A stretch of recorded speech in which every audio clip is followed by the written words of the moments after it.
Hey Heath, Hey, Raph. how's it going? Pretty good, thanks. How are you? Yeah, I am pretty awesome. Nice to be here with you. Yeah, you too.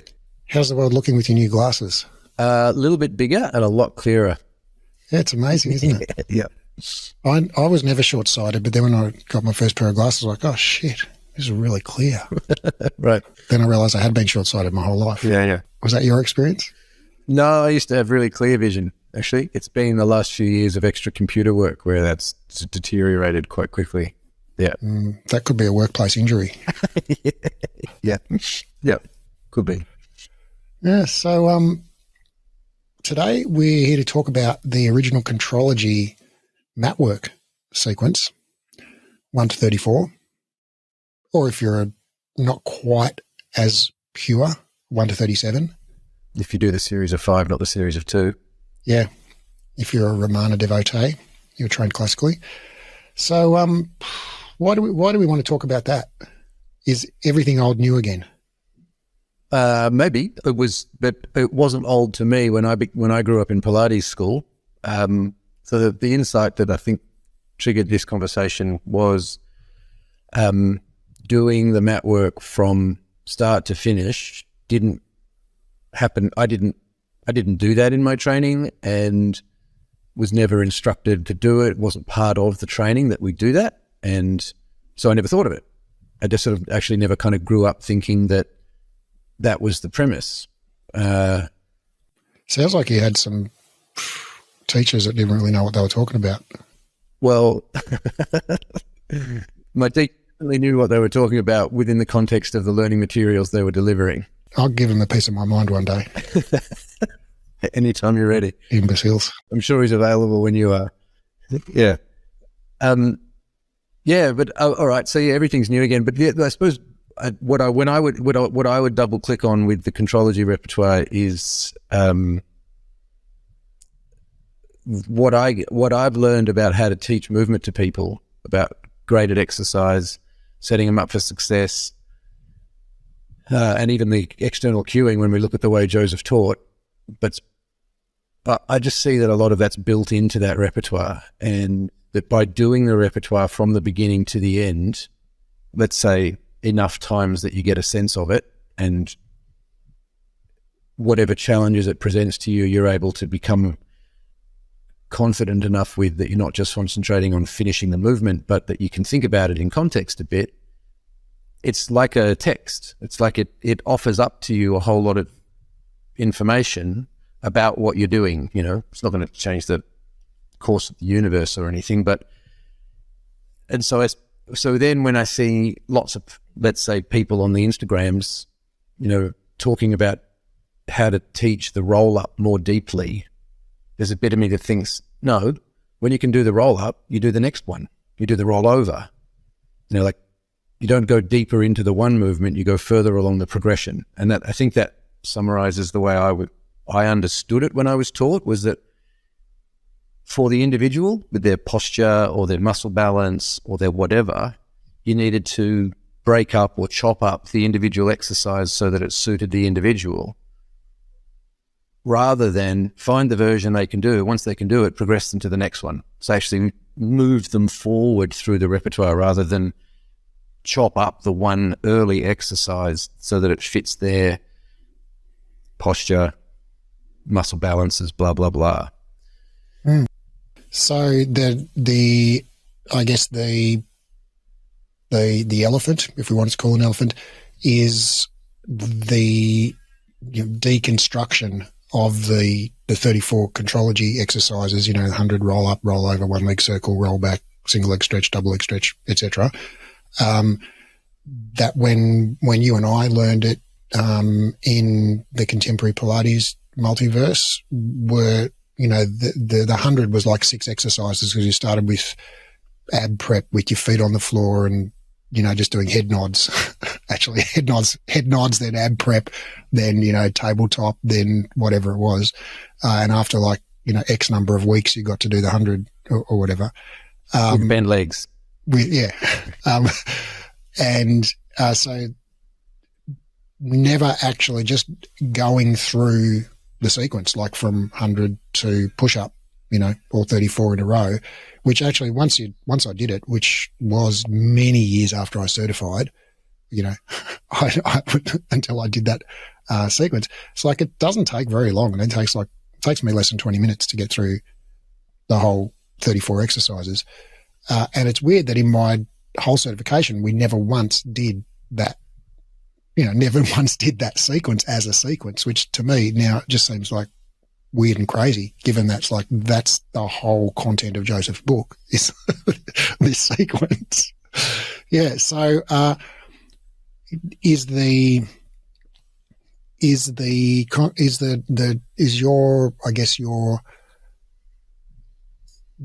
your message, your thought, what we're working towards here is that maybe it'll be a better thing I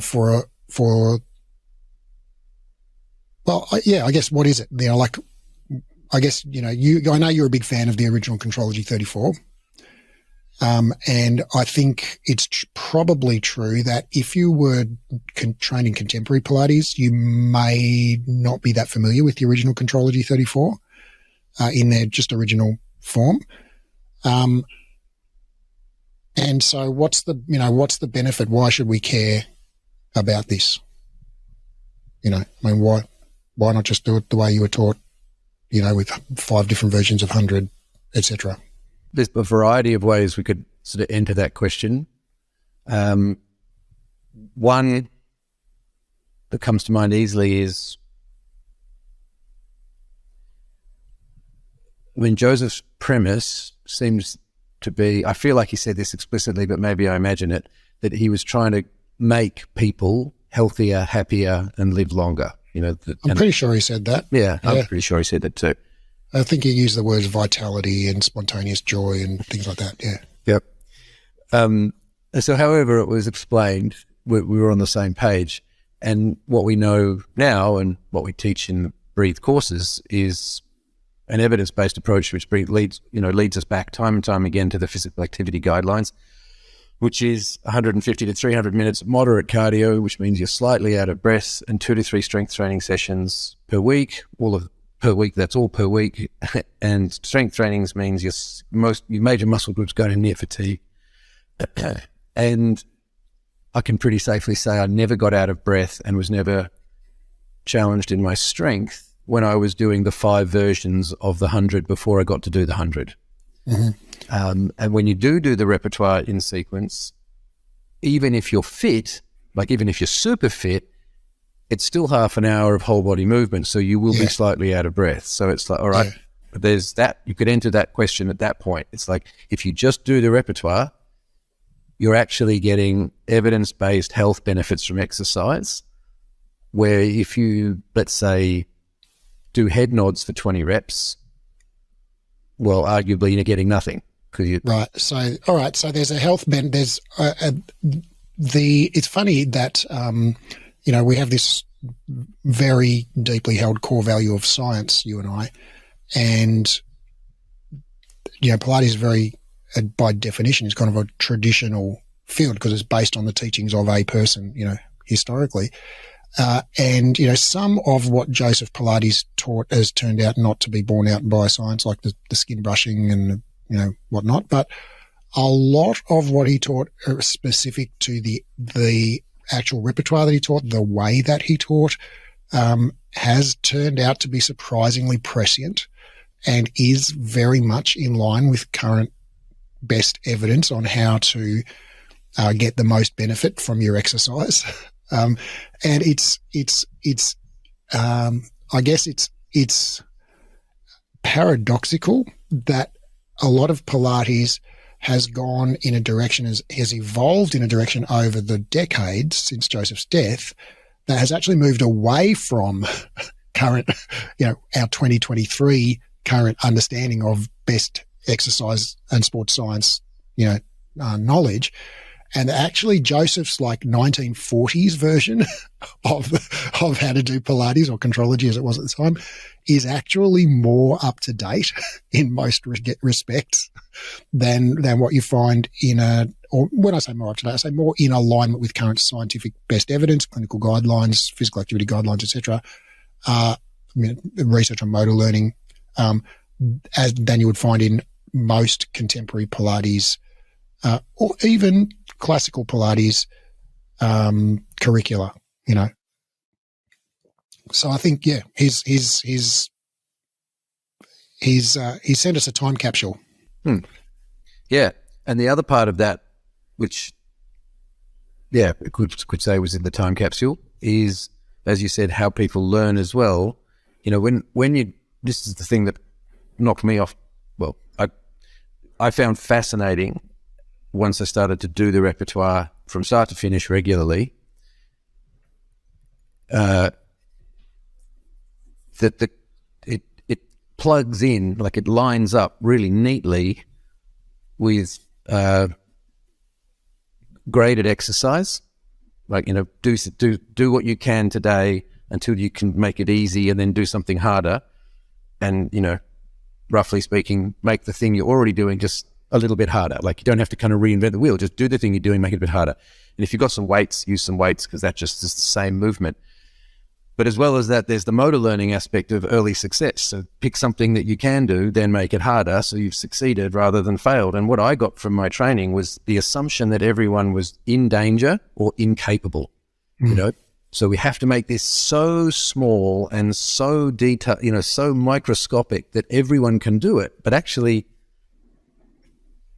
I don't know, it was like holding back the innate human ability to move. I think the assumption there is, underpinning that, is that technique should precede load. Like, don't load, quote, dysfunction, unquote. Yep. And, before you can, quote, earn, unquote, the right to load your body, you must, earn that right with perfect technique and activation and scapular stabilization and whatnot. Whereas what we know now from the injury prevention literature is that's not true. And in fact, it's actually just load tolerance that prevents injury, not perfect technique. And so actually load is the safest way to prevent injuries. Yeah, right. And that's a mind blower. I think, and I'd say that's probably in like the top 3 conversations I have with Pilates students who are already instructors, is restructuring their thinking paradigm. So they're not thinking technique first followed by load, but actually load management. It's all load management. If the load is light enough that your system can tolerate it, you can do it with any form you freaking want. Yeah, there's something called I think it's called the training injury prevention paradox, which I'll link in a paper in the show notes. It's a paper by Tim Gabbett et al., an Australian sports science researcher. And his big area of interest is training load and injury prevention. And the paradox, that is the training injury prevention paradox, is that people, and he's dealing with athletes in particular, but so athletes who have consistently high training volumes, intensity and amount of exercise they do each week, have less injuries than athletes who have lower training volumes. And so the interpretation there is that athletes who have very consistently high training volumes develop a tolerance to those volumes. Their system gets stronger. Their ligaments, muscles, tendons, bones, etc., get stronger as in response to that high level of consistent loading. And then when they get out on the playing field and someone whacks into them sideways, or they twist their leg in a whatever, they can tolerate that. So they're less likely to become injured. Whereas those that have a relatively lighter training load, when they get on the field, they're less conditioned. Their system has a lower tolerance, and so they're more easily injured. So the training injury prevention paradox is actually the more you train, the less likely you are to get injured, as long as you build up gradually to that high level of training. Which is another way of, the last bit is another way of saying graded exercise, right? It's like graded progression. Right. It's the graded in graded exercise. Right. And that's the thing that, that I was sort of trying to get my head around explaining before, is when you do the matwork repertoire, which I'd never done, so I never realized it, it's kind of, for me, it's in like 3 chapters. I don't think there's anything groundbreaking about that. And each chapter kind of builds on the last one and either couples movements together or just makes them a bit harder. So one leg circle becomes corkscrew, which is, you could have, if you had to describe corkscrew, I don't know, it's kind of like a big circle you draw with 2 legs? Oh, like a 2-leg circle. Well, I always think of it if roll over and 1-leg circle had a love child, Right. And that we talk about that, right? So if you want to know if a person in your group that you're teaching or in your session is going to be able to have a go at corkscrew, well, see if they can do the roll up, and then if they can, great, do the roll over, awesome, and 1-leg circle, then they're probably good to go for corkscrew. Right. And, maybe that's patently obvious to everyone, but that was a light bulb of the blinding obvious to me when I realized you could just build the later movements with the earlier movements and you didn't need to do head nods. Right. And I'm just going to dive in for a moment here of Pilates nerddom and just double click on that, what you said there being the corkscrew which is where you roll over and swivel your hips and roll down and swivel your hips and roll back up the other side and pause and then rinse and repeat in the other direction, is really an amalgamation or a synthesis of the roll over plus the 1-leg circle. And I love the way you framed that. And I agree entirely. And I noticed that you didn't say it's an amalgamation of the rollover and the hip twist with stretched arms, which, on the face of it, the hip twist actually looks more similar to the corkscrew in that your legs are together and you're swiveling your whole lower body like you do in the corkscrew. But in the hip twist, the challenge is it's an inner range hip flexion exercise, and your hips are very flexed and you're smashing your rectus femoris and psoas at very short range. Whereas in the corkscrew, you're actually rolled over and it's a hip extensor exercise mainly, that you're working your hamstrings and your glutes and your adductor magnus, whatever, in deep hip flexion. So it's actually a very different muscular challenge in those 2 exercises. So yeah, I entirely agree. But and even more so, the other reason, like another dimension that makes that same argument, is 1-leg circle, which is one of the elements that you describe. Especially when you keep your shoulders on the floor, as Joseph describes, it twists your spine. And I would say the essence of 1-leg circle has got nothing to do with the leg circle. It's a spine twist. It's a spine rotation, right? Yeah. And corkscrew rotates your spine, where hip twist doesn't so much because your butt stays on the floor. Right, which is so weird because when you and I learnt the 1-leg circle, we were, hit with a willow switch and told to keep both hips left the floor. Yeah. Right. Yeah. But your hips must be, quote, stable, end quote, at all times. And so we actually took out the spinal rotation, became a hip dissociation move, which was great for all the ballet dancers in the room because they're like, oh, this is, feels like a nice stretch in my hip. But, it has, and it's not bad or a negative thing that's, people do it like that. And if you teach it like that, that's great. There's nothing wrong with disassociating a hip, but it kind of like fairly fundamentally changed the actual whole intent of the exercise. Where Joseph in Return to Life, he specifically and explicitly says, note, make sure the hip lifts up off the floor, like he draws your attention to it. That's definitely a, front of his mind for him when he's creating that or teaching that exercise. All right. So you said the repertoire is in the Contrology 34, which, you said 3 chapters, and I can kind of see what you mean there, where you've got, for example, in that kind of first, 10 exercises, you've got the 100, the roll up, the roll over, the 1-leg circle, the roll back, the single leg stretch, the double leg stretch, then the spine stretch, the rocker with open legs. And then we get into, what I think of as like the second section. But I wonder where you, and then I guess that, what you mean is that then we basically go into the second section and third section, where we basically repeat that very similar themes, movement themes of that first series of exercises, but just harder or more inverted or, bigger or whatever it might be. So we've got, single leg stretch, and then we've got scissors, and then the third chapter is we've got control balance, yep, of that same sequence. But the thing is, when we get to the final chapter, the control balance and the boomerang and the sidekick kneeling and whatever, like they're really integrating more than one. It's not just like control balance is not just an advanced version of single leg stretch. No. Right. It's because it's got rollover in there. It's got rocker with open legs in there. Like it's got, it's you're putting it all together. You're integrating stuff. So is that the way you see the chapters? Yep. Exactly. Where would you differentiate them? Like where would you insert the chapter headings in that?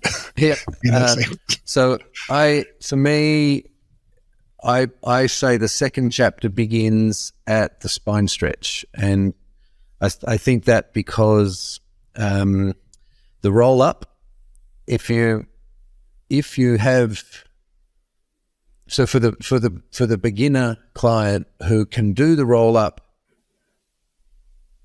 there's nothing that pushes them into the stretch, right? Like the strength and integrity of their spinal ligaments and muscles and hips, etc., will limit them into that stretch as much as they try. And then the rollover is a harder version because there's more weight on it, more of your body weight in the stretch. But then when we come around to the spine stretch again, it asks you to have your legs apart and to pump into that stretch. So it's like, okay, we've done that once, you touched on it, now we're going to make it a little bit more intense and you're going to drive it a bit more. And then another way where it doubles is the rolling back or the rolling like a ball. What does that show you? It shows you is the person confident enough to roll back and forth, put their head on the floor, put their weight on their shoulders, but they only have to be there for a split second. But then we go and do scissors. No, well, even before the scissors, when we go and do, where am I going? Open leg rocker. Mm-hmm. When I do open leg rocker, I've got straight legs if I keep my legs straight while I'm learning it, and I roll back, and there's a lot more weight going back onto my head and shoulders. So yes, that's that's where I see the distinction for the second chapter, and the third chapter is after scissors, and the third chapter is a long chapter. After bicycle, you mean? Or bicycle, yeah. Well, actually, after shoulder bridge. After shoulder bridge, yeah. Yeah.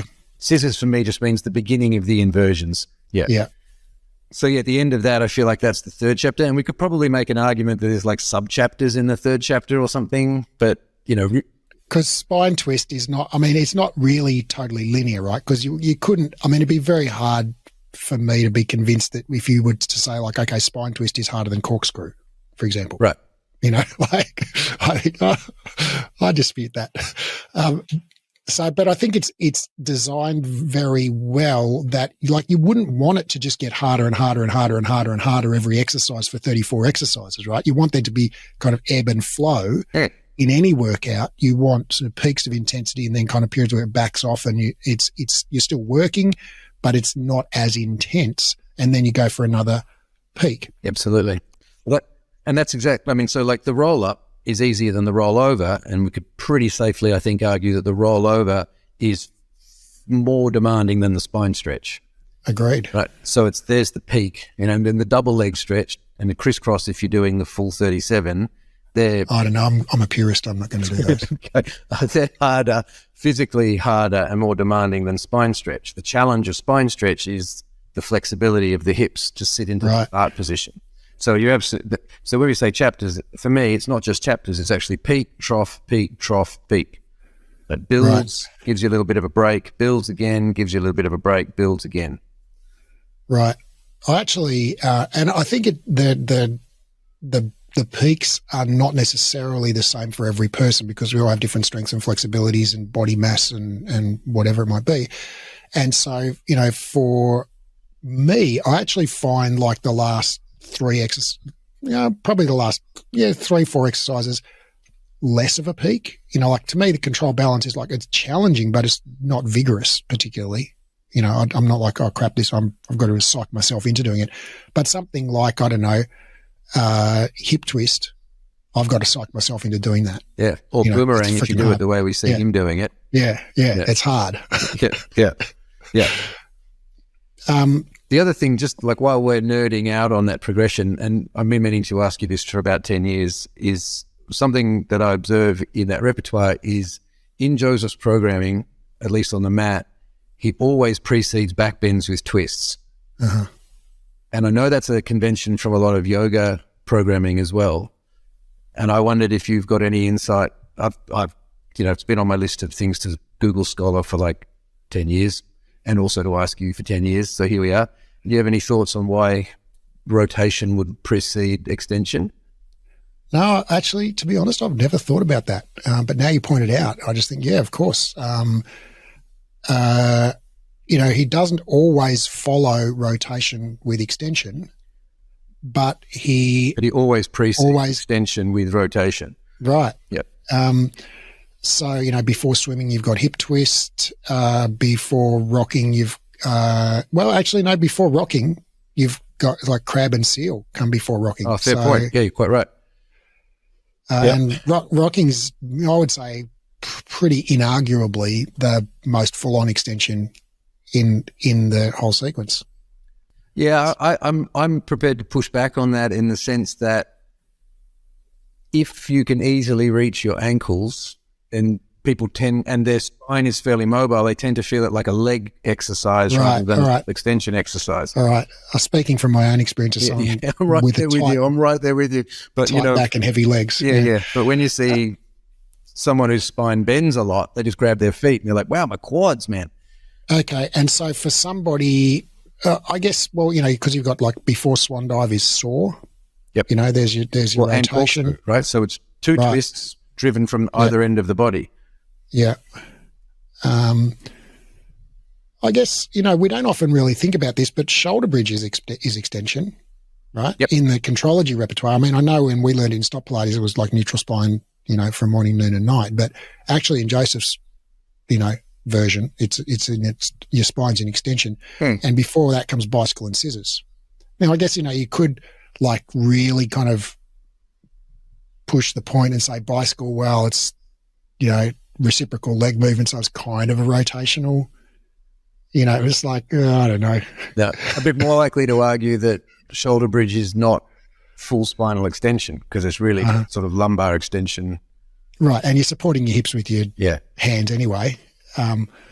But yeah, so all right, so I'd say it's not a rule that extension is always preceded by rotation, but he pretty regularly does it, and I would.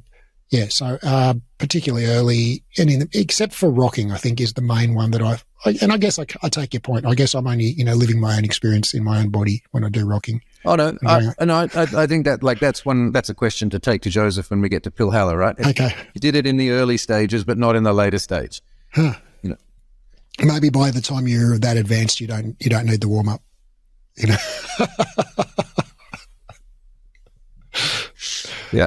Yeah. Because it's interesting, right? When you teach extension in a class, and then if you follow what people want, they'll tend to then go to a child's pose and they'll start to rotate their spine. Yeah. But he doesn't do that. He goes extension, let's move on. And I like that. I like the sequence. I guess I just like it because I'm familiar with it, but I think it's a good sequence. Yeah. I think it's some good programming. So do I. I have to admit crab kind of sucks. I really don't like crab, and I can't recall ever meeting someone who loved crab. So I think that was like, all right, that's the song on the Rolling Stones album. And you're like, yeah, you always fast forward to, Yeah, we really wanted 10 songs on the album, so we put that one in. Yeah. The argument that I make for crab, but and again, it's a question I've got for Joseph when I meet him, is we see plenty of footage of him doing headstands. And like we've talked about, the book is clearly, it says explicitly it's for people to do at home, but crab is not a bad way to enter into a headstand. Right. But that would be the advanced version, presumably. Right. And this is a great opportunity to segue into the conversation about the relationship between the Contrology repertoire and gymnastics. And when my daughter was, kind of 7 or 8, she did gymnastics for a few years. I used to take her down there and sit and watch her for an hour. And they did this warm up every time. The got led through this warm up. It was literally the Contrology repertoire. It wasn't the whole 34, but they did, like they did the swan dive, like the original Joseph version of the swan dive, which rocking back and forth. They did hollow holds. They did swimming. They did like a controlled balance, like almost the word for word choreography of controlled balance. They did rocking with open legs. So I was thinking like, oh, and it wasn't billed as, oh, we're going to do some Pilates to warm up. It was just a stock standard gymnastics warm up. Mm. Right. And I was like, that's where Joseph got it from. Yeah. That's where he got it from. Yeah. And, to the conversation we're having, like when you look at gymnastics training progressions, well, as the name suggests, they are progressions and they break it down into like blocks and skills, a little bit like ballet, right? You have to do X number of skills before you progress.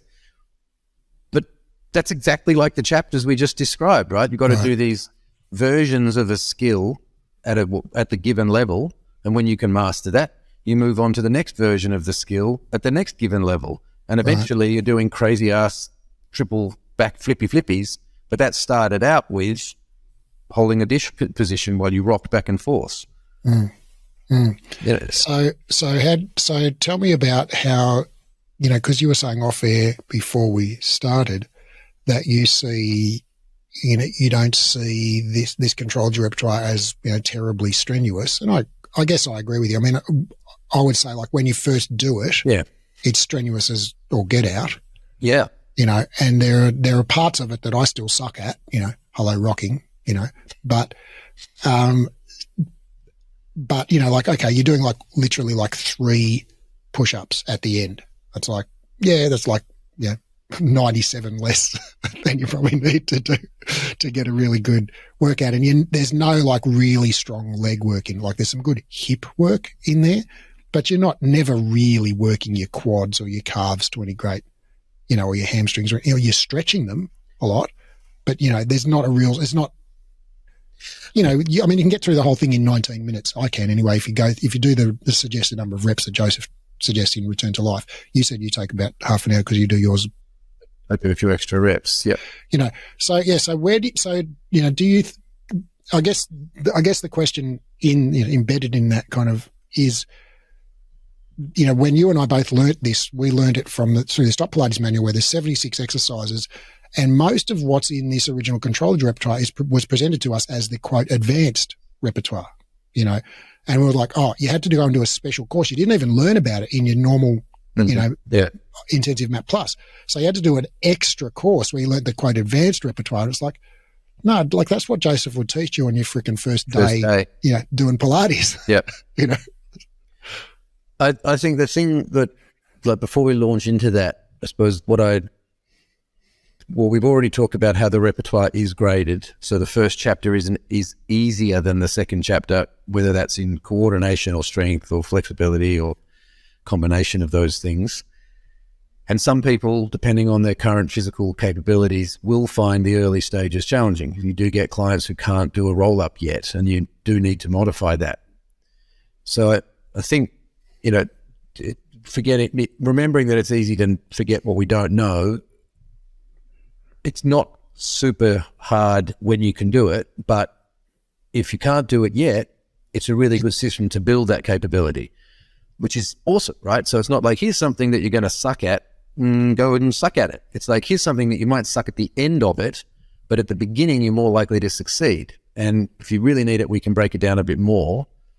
So I suppose with that, just to anyone that's thinking, it's all right for you guys to say that because you've been doing it for 20 years and you're fit, strong, and able. It's like, well, it's strong if you're not strong enough yet, but it's well designed to build your strength. And I think when I say it's not that strenuous, I mean, I think like I still suck at a lot of those exercises. I'm by no means perfect at most of them. Yeah. But, and my flexibility still leaves a lot to be desired, and I'm not that great. Like, I don't think I'm perfect at them all. Yeah. That's not what I mean. But I just think like, I do that routine, and it's like afterwards I'm not exhausted. It's like, it's not that grueling in my view. Agreed. And as he describes it, it's meant to leave you feeling invigorated, refreshed and invigorated, as opposed to debilitated and exhausted. Yeah. And I think it succeeds marvelously at that. And all I was saying is, if you are exhausted at the end, all you have to do is keep doing it a bit longer. Keep doing it. Yeah. Keep going. And it will come to that.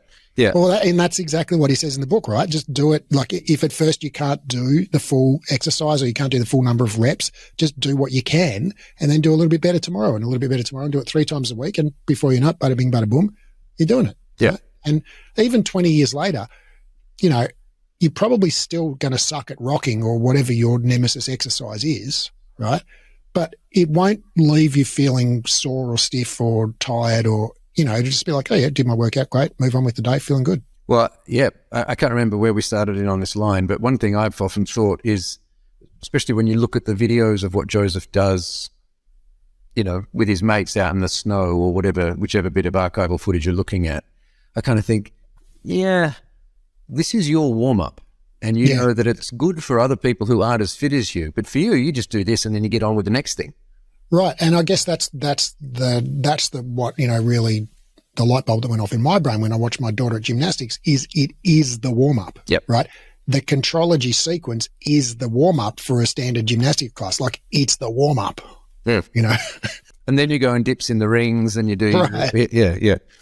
And you do your handstands and your wheel poses and your kick flips and all of those types of things, And I think that's where we started off on that line of discussion, was when you said it's not particularly demanding. That's not the word you used. And then you're quite right. Like, there's really no leg work. You don't do any squats in the original repertoire. And in fact, apart from the entry and the stretch for the push-up, you don't bear your full body weight. You don't stand and bear your full body weight. It's all on your back or your side or your belly. Right. And Joseph says in the book that's to take strain off the heart, which is like, all right, I'm sorry, Joseph. You missed that one. That one hasn't stood the test of time. Yeah. So, agreed. And I suppose that loops us back to the physical activity guidelines, right? That we've been talking essentially about cardio, where you're out of breath but not failing to do the movement under load. And let's face it, Pilates repertoire is not very good at that. If we're talking about the repertoire purely, it's just not very good for strength training.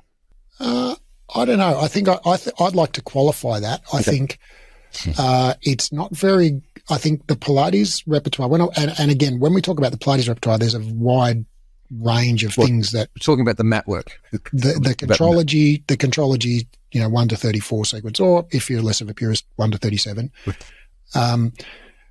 And I welcome my sisters and brothers who do the series of 5. We can still be friends, even though crisscross does suck. So I think if you come as a previously untrained individual and you start doing the Contrology sequence, you will get a truckload stronger. Yeah, absolutely. Yes, great. And that's the qualification I was trying to make before, is that if you're not strong enough yet, it will make you strong. Right. Than you are. Right. But there's a ceiling to that progression, to how much stronger you can get, because it literally is the warm up. Well, and also you don't do any bent arm loaded bent arm work. Well, you do 3 push-ups. Yeah. And you don't do any squats or lunges. So it's like just missing out some fairly major dimensions of strength and movement. Or there's like 32 ab exercises and no arms or legs. Yeah. Might be, I mean, it's probably a separate conversation, but we've been talking a lot in the courses at the particular points they're at the moment about the relationship between endurance and strength. And I mean, the endurance of your abdominals, if you can do the mat work, is considerable. So, but that's not the same thing as strength. No. But when you start out as an untrained person, as you've been sedentary for years or decades, you will get stronger. Like in the pure biomechanical definition of strength, you will get stronger by doing the mat work, but that's only going to go up to a point. And then at a fairly early stage, within a couple of months, you'll stop getting stronger and you'll improve your endurance a little bit more. But then you'll stop improving your endurance as well, and you just get more skillful at the moves, But you won't get less strong, you'll get stronger and you'll get better endurance, and then you'll maintain that. But you're not going to keep getting stronger and keep getting better endurance. You're just going to improve, beyond a certain point, you're just going to improve your skill at the movements. And that's what you mean, I know, when you say it's not great for strength training, because if that was like a situation, say, with weights, where you just keep adding more weight and there's literally no limit to how much more weight you can add. So you can just keep getting stronger up to whatever your physiological full potential is. Whereas with the mat work, you get stronger, but then, unless you're doing shoulder bridge with a kettlebell on your hips or something, at some point you're going to stop, progressing. But I mean, the thing is like, well, how much strength do you need? And I would argue that for most people, the level of strength you obtain from doing the Contrology repertoire is fine. It's a bazillion times better than doing nothing. Absolutely. Except I would add, 20 push-ups and 20 squats afterwards. And when I used to teach, what did we call the class? I ran a class, something really imaginative name, like the original repertoire. I think that's what we called it. And but we would start every session. I think I got this from a video of Joseph. Like, I don't take credit for it. We would start with standing footwork, but with no reformer. And it was like, what does that look like? Oh, 3 rounds of 15 squats. Yeah. That was great, right? And people would come back and say, wow, man, my legs feel so strong after a few months of this. And these are people who at the beginning couldn't do a full depth squat. They couldn't get out of the bottom of the squat, but after X period of time, they're doing full squats. And then we do multiple sets of that, take a little break, do something else, and then do the second and third set. And that was how I mitigated for that in a group setting. And that seemed to work really well. And the Pilates people that came were like, oh yeah, standing full work, that's cool. Which is great, because when you're teaching a 50-minute or 1 hour session and you're teaching the original mat work, it's like, well, what do you do for the other half hour? 20 minutes. Yeah, that was always a bit of a thing. Yep. Okay, guys. Yep. All right. Early mark today again. Yeah. Same as the last 5 weeks. Maybe we should change the schedule. Well, and I think it's a fantastic routine, because basically it's like you said earlier, it's a home exercise routine, right? He wrote it in the book Return to Life, which was the book to take Pilates, or Contrology to the masses, right? And this was something everyone could do at home and everyone should do at home. And, the world would be a better place. And that's true. All of those things are true. So, but when you went and did Contrology with Joseph, yes, you did these exercises, but you also did other stuff as well. You did, the reformer and the Cadillac and all of the rest of it, and lots of step ups on the chair. And, so there was a lot of leg work and arm work involved in the other apparatus that you don't really get on the mat. Yep. Although you can, right? Like you said, just to, if you want to dress it up so Pilates people, so the pill goes down a bit smoother, you can call it footwork standing, But, let's face it, it's squats. Yeah. Right. And you can do push-ups, it's hard to get a pulling movement going, an upper body pulling movement going on the mat. You can be like, there are some like crazy inventive ways you can do it with tables or door frames or bands or kettlebells and things like that. But if it's people on yoga mats, it's hard to. Right. Yeah. It's pretty hard. I mean, you can do partner work, and one person can do the horse stance and the other person can do the pull-ups. Yeah. But I never found it went well. I never found putting people together. So you had to have really long-term clients who kind of had drunk the Kool-Aid. It doesn't work well with beginners. No, particularly for that one. Maybe if we give each other a nice little neck stretch at the end or something, that's a nice way to pair people up. But the koala drill doesn't go well. I think I actually believe it's kind of integral in the way that Pilates has changed over the years and evolved over the years. And I guess I want to just preface this by saying, like, I don't really think of myself, and I'm pretty sure you don't think of yourself this way either, Heath, as a purist. Like, we don't feel like, we do Contrology, so therefore we know the quote true end quote version of Pilates, which is inherently better than any other version. Like, all versions of Pilates are awesome. If you do athletic Pilates on a reformer, if you do classical Pilates, if you do contemporary Pilates, it's all good, it's all great. But I feel, so when we say, Pilates has changed, like, I don't mean that to be a negative thing, but it undeniably has changed over the years. And I think, one thing that I've repeatedly observed, and I don't think this would be very controversial, but if you disagree, dear listener, write me and let me know, like, hit me up on Instagram with a DM or whatever, is that, like, in the Pilates world, there's a lot of overthinking that happens, a lot of perfectionism that happens. Dear listener, if you're listening now, I'm writing your color-coded notes to this as maybe that's not you, but chances are, statistically, it's likely that is you. And I think that there's a lot of overthinking that holds people back in Pilates, like holds people back from not just from teaching Pilates, but from like, what do I post on Instagram? I'm overthinking it has to be perfect before I can post anything, how can I go and teach this exercise? I haven't mastered it perfectly myself yet, how can I be a good Pilates instructor if I'm not perfect at the moves? If I don't remember the breath pattern so there's a lot of perfectionism that goes on.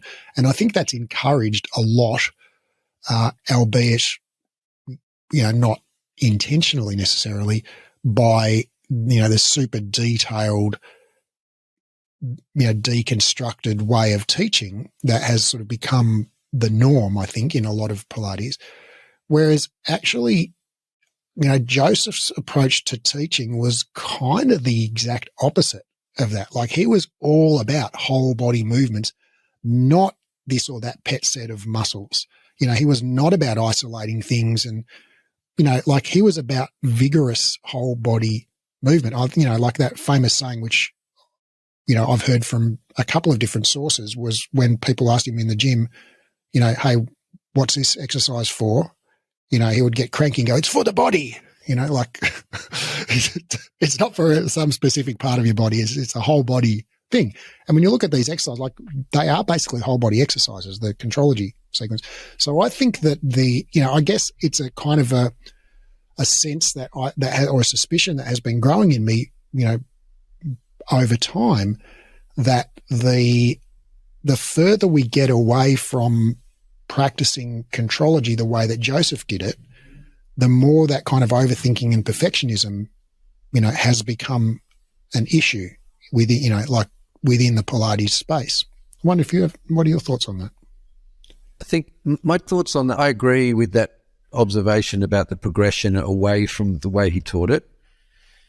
And I have two thoughts on it. One, I think, stands up well, and the other might be a bit cynical, or at least, probably sounds a bit cynical, but I'll put them both on the table. One is the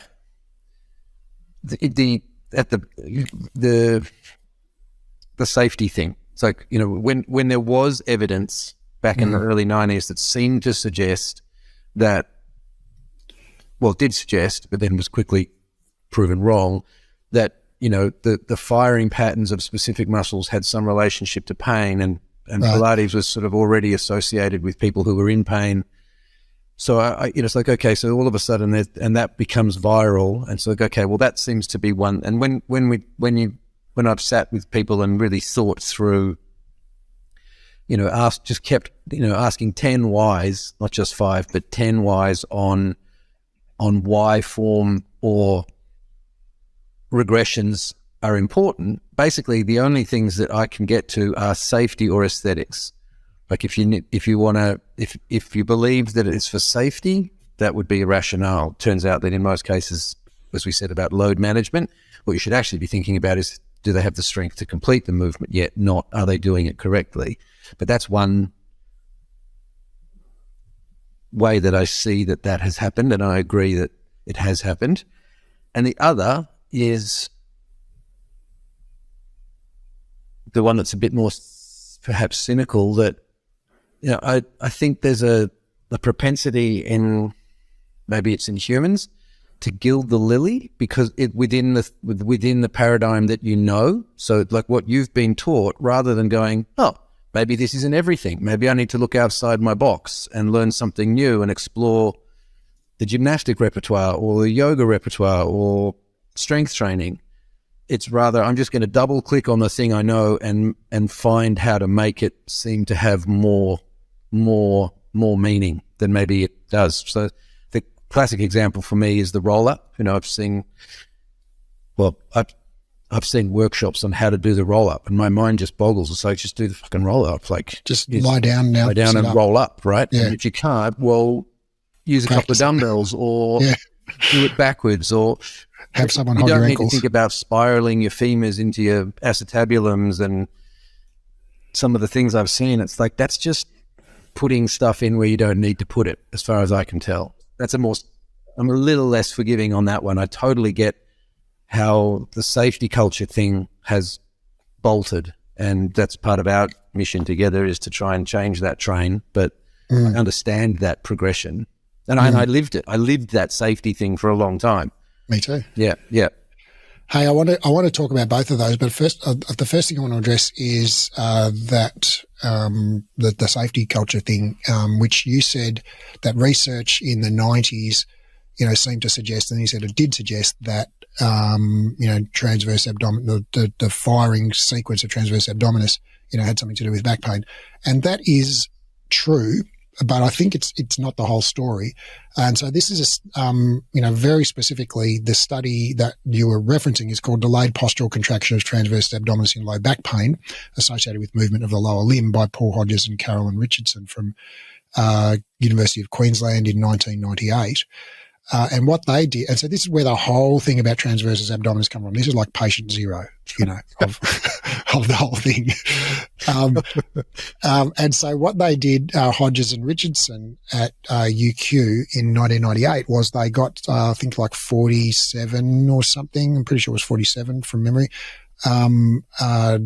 First or second year physiotherapy students, because they're both lecturers in the physiotherapy department, and the easiest people to get in your experiments are your students, so they just stick a notice up in the hallway there.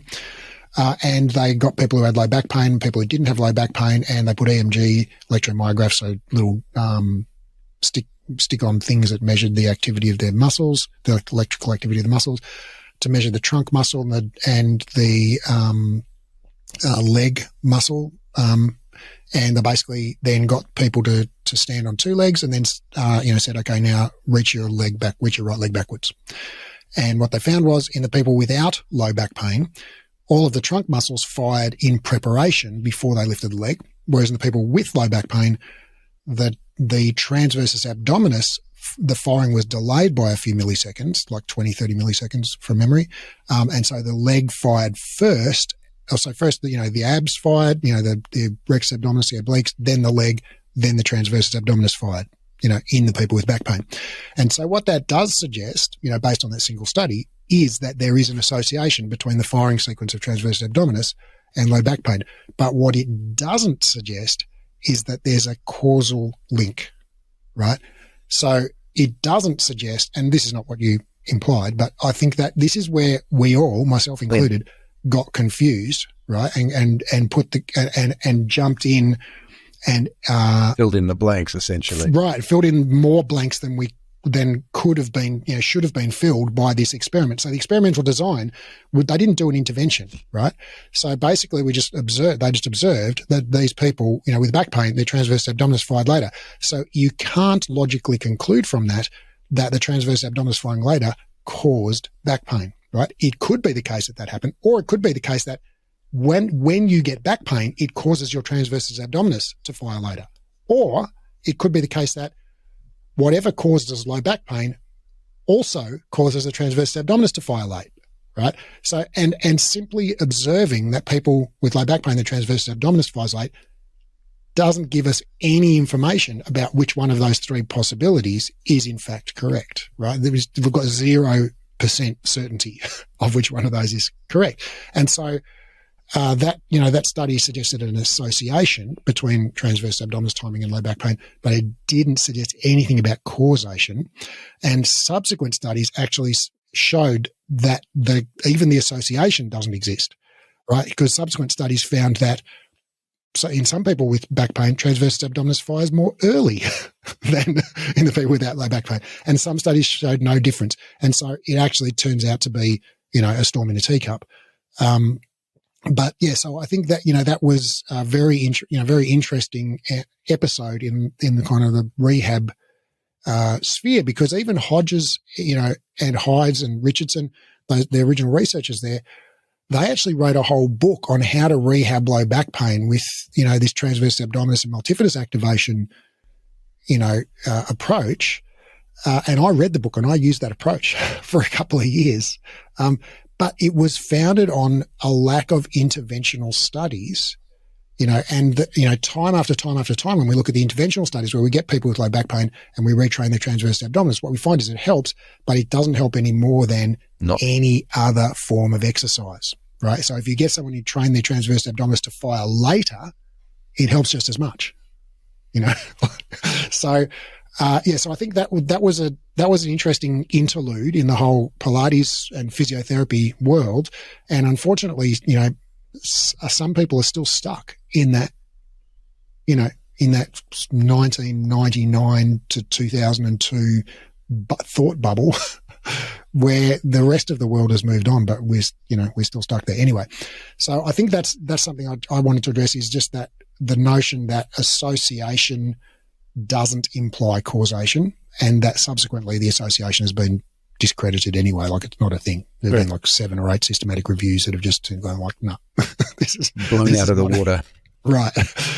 And so, all right. So that's the safety culture thing. But then I think the second, comment that, or the second, what you called a cynical, comment, like, I guess, like, I don't necessarily see it, so cynically, but yeah, I mean, can you tell me more about why you think that's the case? Why I think it's cynical? Yeah. Maybe I mean it. I mean, the safety culture one,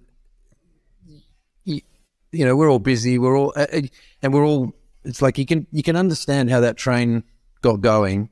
Yeah. And if you're on the train and you've been taught by people that you respect and admire and have paid large sums of money to, and it works, right? Because as you said, the interventions can reduce. It works, right? So it's like, well, then there you go. It's self-confirming. So there we go. So right, but it just doesn't work any better than anything else, right? So it's like so I look back to my previous self, and I'm quite forgiving about that. I'm like, you didn't know any better. You were doing the best you could, and eventually you got more information, and you did it, and you moved on. And so I have the same feeling about any sort of, when I see that safety culture elsewhere, it's like, if you've got your clients moving, and that's probably better than the alternative, et cetera, et cetera. Oh, definitely better than the alternative. Yeah. Well, I'm qualifying that because it's like, sometimes you hear like, oh, be really careful or you hurt your back. Yeah. It's like, that's not great. Yeah, but then I suppose maybe rather than cynical, I just mean like conscious of maybe just becoming a grumpy old man. It's like, because, all right, like if you want to teach me to do the roll up and it's an aesthetic thing, and I don't know, I'm trying to think of something, by spiraling in my femurs, it'll encourage lumbar flexion, which will allow for a smoother roll up. It's like, if you really want to do that, like, I guess more power to you. But there's a bit of me that just goes, you're overthinking it. Like, yeah, just get them moving. If they can do the thing a few times, awesome, move on to the next thing. And then repeat it again the next time you see them. And over time, they will build those efficiencies on their own. Right. Well, I guess I fundamentally agree with the substance of what you're saying there, but I guess I just don't attribute any kind of, ill intent on anyone's part. I feel like, like you say, like if someone can't do the roll up, right, and I give them the cue, I'll spiral your femurs in, imagine butterflies drawing and blah, blah, blah, blah, blah, right, and give them this amazing, and they're like, oh my goodness, I can do the roll up. I'm cured. That's amazing. And everyone in the class is like, oh, Raph, you're so great. What an amazing cue. I'm like, that really works. But why did it work? Like, maybe that I just gave them a bit more self-confidence. I gave them their magic cue, and they thought, I'll be able to do it now because Raph gave me the magic cue. Actually, I could have given them any cue. Yeah. It wouldn't have made any difference. So, sorry, yeah. So let me qualify. So the instance that I'm talking about is not those finite, these extra cues to get someone doing the thing. It's the workshop on the roll-up, when the person can already do the roll-up, and now we're going to spend 3 hours deep diving on cues that improve your roll-up. And it's a bit of me that just, it's like, Oh, look, I'm with you, and I would feel robbed if I paid money to go to a workshop, and that taught that, because I don't see any value in that for myself. But I don't necessarily attribute that to a kind of a, people, I guess, knowingly misleading people or anything. I feel like like absolutely, yeah. So back to my kind of hypothetical thought experiment, which wasn't so hypothetical because I probably literally have done this, but where I'm teaching, some special cue to spiral your femurs to get people to do the roll up, right? Because it antagonizes or deactivates the posterior oblique sling and blah, blah, blah, blah, blah, right? And then they could do the roll up. And it's like, well, maybe it was the magical cue, or maybe it was just the fact that I gave them some encouragement, or maybe it was the fact that they'd already practiced it 5 times and now they got a bit better at it, just a learning effect.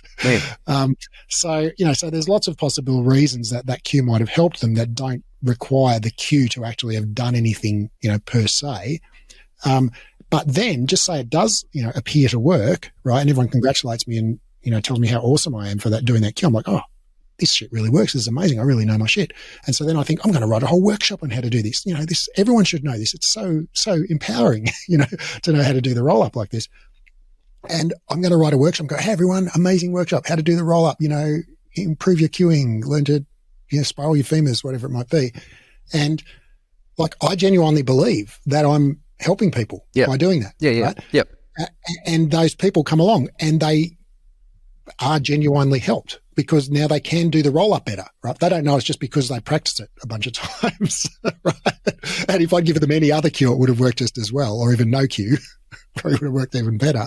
But yeah, so I kind of see it as done in good faith, I guess. Absolutely. 100%. Yeah.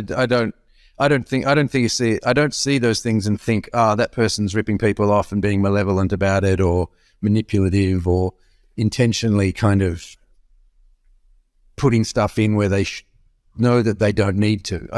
I completely agree with you.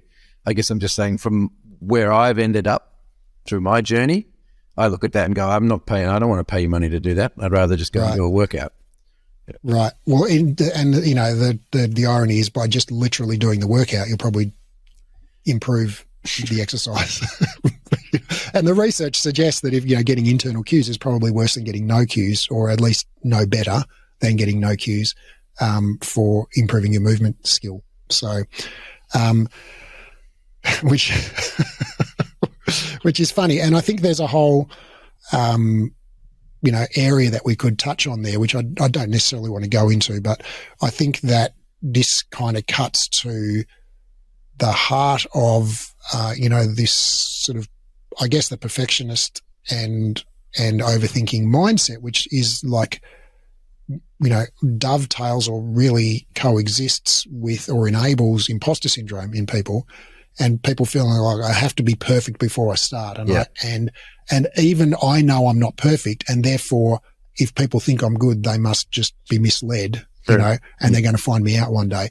And so I think it enables that, this idea that there's some kind of deeper magical way of cueing, that you, the listener, can't fully comprehend, but it's like really magical somehow. And just by, doing it a bazillion times, you'll somehow comprehend the magic of it, but it always has eluded you, and therefore you must be an imposter. It's like, I think, no, there is nothing there to understand. Like there's literally, there's nothing there. It's just words. When I say spiral your femurs, like it doesn't mean anything, like it's not a thing. And that when you teach in Joseph's way, which is just like, hey, roll up. Now I'll be over on the other side of the room, come back when you've done 10, like that actually works better and doesn't make you. And so your value as a teacher doesn't reside in how much information you provide to your client. It resides in the experience and the results of the client, and that often can be. Yeah. And then just to double click on that, so the way I think about that is if I give you the correct exercise, the exercise that suits you for where you are in this given moment, then I should be able to leave you to do it and leave you alone and shut up. Right. So success for me as the instructor is you don't need me to talk to you. Right. But which is an inverse of that. I need to be able to demonstrate my capability by explaining it and unlocking it for you. Right. And so I think that's something that by doing that 34 sequence, myself, yourself, I think by instructors doing that 34 sequence, you can come to realize, one of the things you come to realize is by just doing the sequence, you come to understand the sequence. And by, it's even better if you video yourself doing the sequence and then watch the video. But you often, and then look at the pictures in Joseph's book, for example, and compare them to what you see on the video of yourself doing the the movements. But that's not necessary. I mean, you can literally just do the movements and you'll get better at doing the movements, and you'll come to understand the movements better. And that is the same experience your clients can have, you know. And I don't really understand the notion or the benefit that some people seem to experience of being constantly talked at while they're working out and pushed in this way and that way and told to move their ankle bone 2 millimeters, you know, one way or the other. It's like, I just find that kind of irritating myself and distracting. And I can't get into flow, which to me is like the whole point or most of the point of Pilates, is getting into that flow state. Agreed. There's a bunch of things in there I feel like we could talk about for probably another hour. All right. So I think that's a good place to leave it. Yeah. I think we've come to a sound agreement that the original 34 bracket 37. or 37, you know, are a jolly good sequence, and that I think there's really a benefit to pretty much every Pilates instructor to doing them. Spend some time with it. Yeah. And you don't have to love them all. I still don't love crab. I don't really love rocking either, you know, but you know, I can kind of see the benefit of it, you know, like it kind of hurts in the moment, but then afterwards you're like, oh yeah, that feels better. Yeah. And I think that, like you say, there is a wisdom in that sequencing that is like a story and that you come to understand as you do it, you know. So we've talked through it, you know, stories before Swan Dive or whatever, but who cares if you memorize the sequence, right? Or if you can picture this in your head or whatever. It's not the kind of cerebral knowledge that you're talking about. It's just the bodily experience of doing the movements and getting kind of a automatic, habitual kind of, you know, like an instinct that after you do you want to do Swan Dive now because that's the next one in the sequence, you know, like that's just your body's ready to do that movement because that's the routine. Yeah. And within the context of that practice, you start to, we could talk it through, but if you just do it, you'll start to recognize the overlaps. It's like, right. We could talk about it, but like just do it and pay attention and you'll spot it. Right. And even if you're not like thinking really hard and concentrating and paying attention, it's like if you just do it enough times, it'll become apparent. Yeah, that's what I found. Just kind of emerged. It's like, oh, that feels kind of like that. Oh, that feels kind of like that. Yeah. Good talk. Yeah. Thanks, Raph.